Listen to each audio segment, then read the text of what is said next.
All right, so now I'm going to turn it over to Pete Stacklis. Pete Stacklis is a senior environmental sciences specialist with the knowledge integration section. He's overseen a lot of the technical aspects of the reporting. He's extremely knowledgeable about the inner workings of all of these goings on.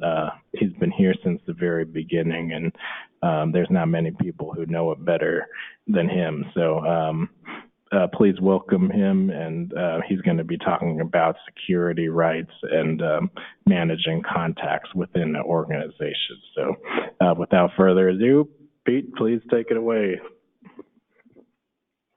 Good morning. Thank you, Stephen. So take a second to get adjusted here. So Stephen's kind of gone over how to add your initial organization. And when you do that, say you're adding 1 or 3 or 4 sites, you're always going to be the primary contact. So we've also added the option to add other contacts to the system, and we call these non-primary contacts. So what I'm going to do is kind of go over how to add those, and then also how to set different security permissions, because as the primary contact, you initially get all the permission to change your site, enter reports, the quarterly reports when we have that available, and then also add contacts. But you may want someone else to do this. So I'll go over that. So let me go back to the main list of organizations that Stephen has here, and you do that by clicking switch add organization site. So I'll pick Jackie's Recyclery. So you want to change the contact for Jackie's Recyclery or add a new contact, so you select them. And then you see the tabs up here for the various things you can do for your organization's site. So you'd want to click on Contacts tab, and that number 1 represents how many contacts you have. So the 1 is you, the primary, which is Stephen. And that's what this table kind of shows, that Stephen's the primary contact here. If you look at primary contact, if it says yes, he's the main one with all the rights to change information for that site. So you'd want, if you wanted to see what it looked like, your contact information, you just hit select.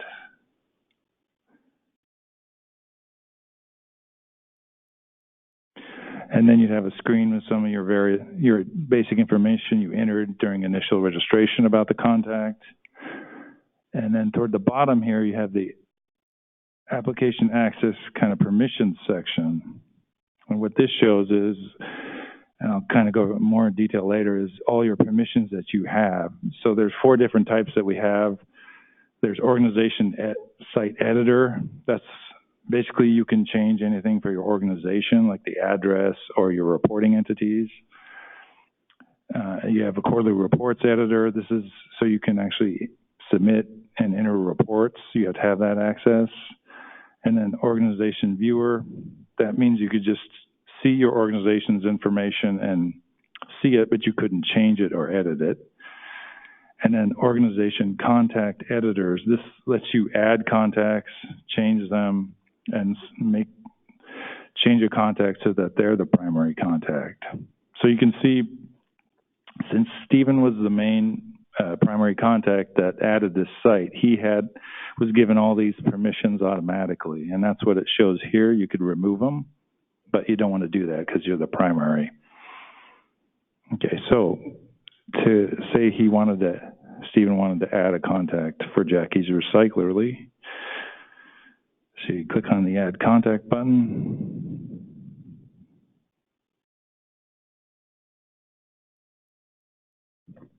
And you'd enter his name.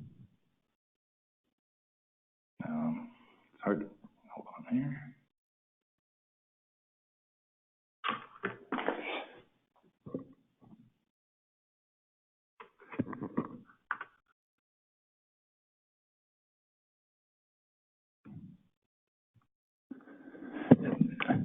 And first and last name is required. You can enter a title if you want to. That's optional.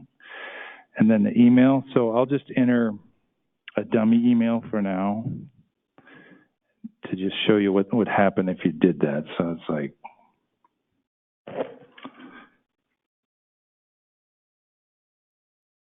or basically not a dummy email, but an email that doesn't have a web pass. So once you enter your phone number,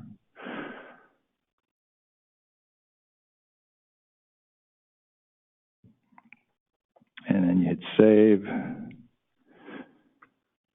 Oh, okay. I forgot the email.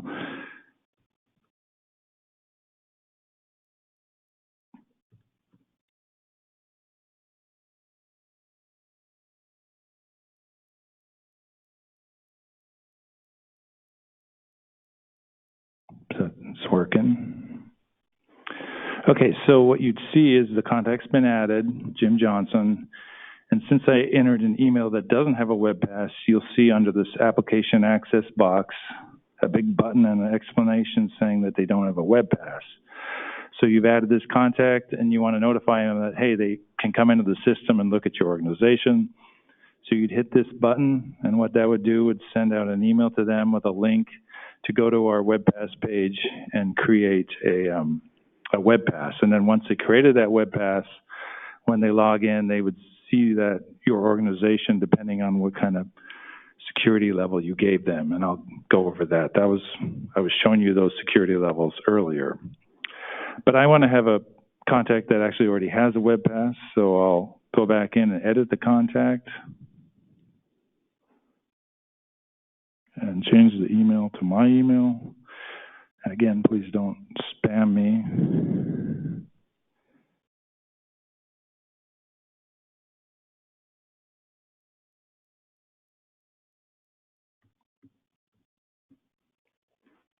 And then hit save.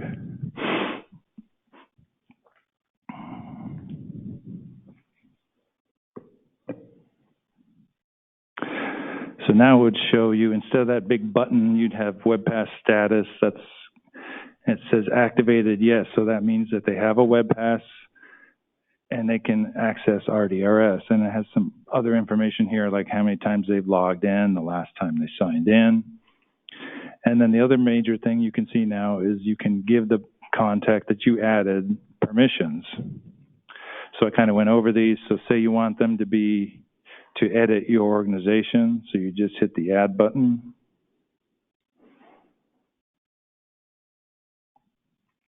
And then it would switch so that it would say remove next to it. That means they have that security access. And you want them to add and submit reports and edit them. You just click add next to that. And organization viewer, you wouldn't have to add that since you already added organization editors, because then they can view and edit the organization information. But say if you just wanted to look at the information and just have them look at it and be read-only so they couldn't change anything, you'd add that. And then the last one here, this is the kind of the highest level of security to give a contact, organization contact editors, and I talked about it earlier.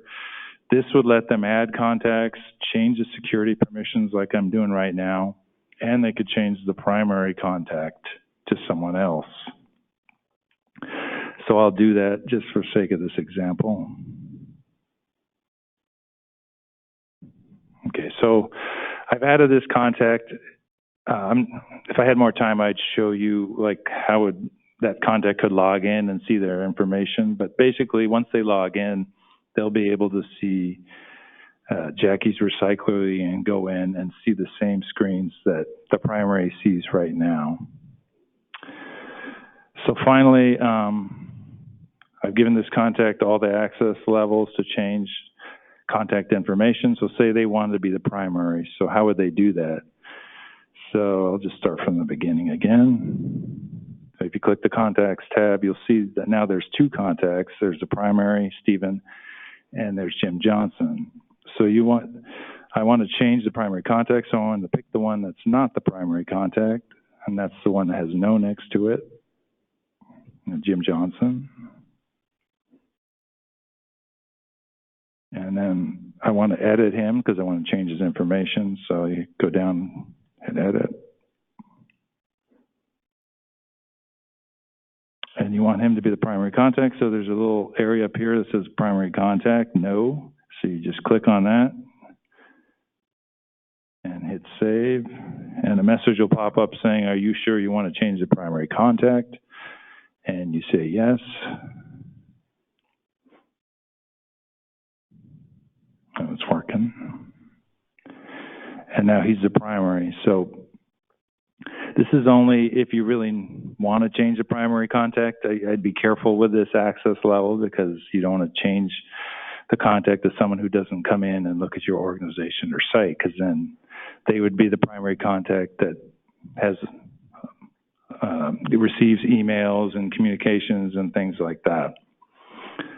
There's one other thing I forgot to mention. If you want a contact that you added to get communications, this would be emails that go out saying like your organization needs to report by this date or other important notifications from that RDRS sends out. If you can hit edit.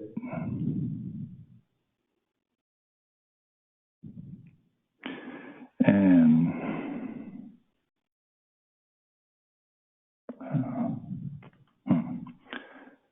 I think because he's a primary, I have to pick the other contact, so I apologize on that. It had to be a contact that's not the primary, because you're saying, I'm the primary, but I want this contact that's not the primary to get all messages. So let me pick him. So it's Stephen is now the non-primary.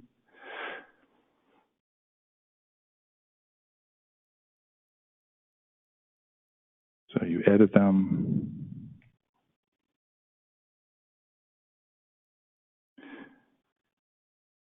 And there's little check marks here at the bottom that you could check off, receives primary communication. So that means they'll receive the same emails that the primary is going to get.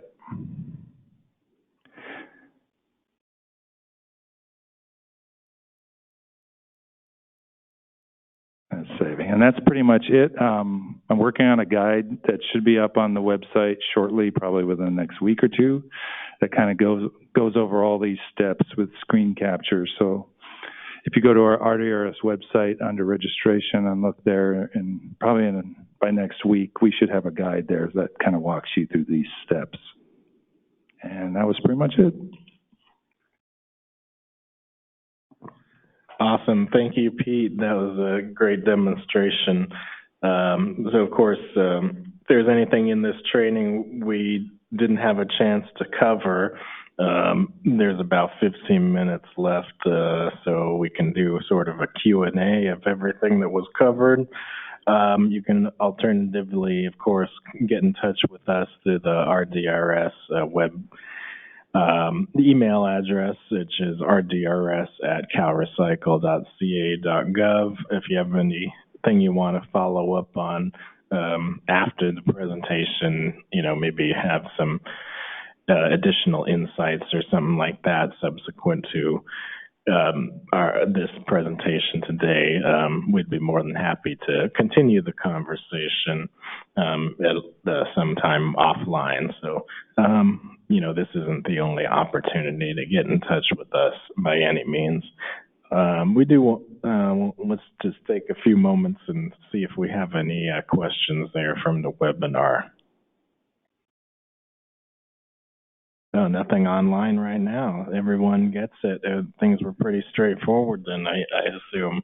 We're getting recording questions, but I'm asking people to send those to the RDRS mailbox. Oh, yeah. Yeah, I'm a little tongue-in-cheek about that, folks. Let's see if there are any questions from the in person. Not seeing any. So with that, maybe we'll conclude a little bit early today. Folks can take an early lunch break or something. So with that in mind, thank you so much for your attention today to our presentation. We want, as I said before, we want to keep the conversation going. If folks are still confused, there's several online tools available, some workshops. This webinar will be sort of condensed and put on the web as training material as well. So, we look forward to your participation with us in the system going forward, and thank you again for your time.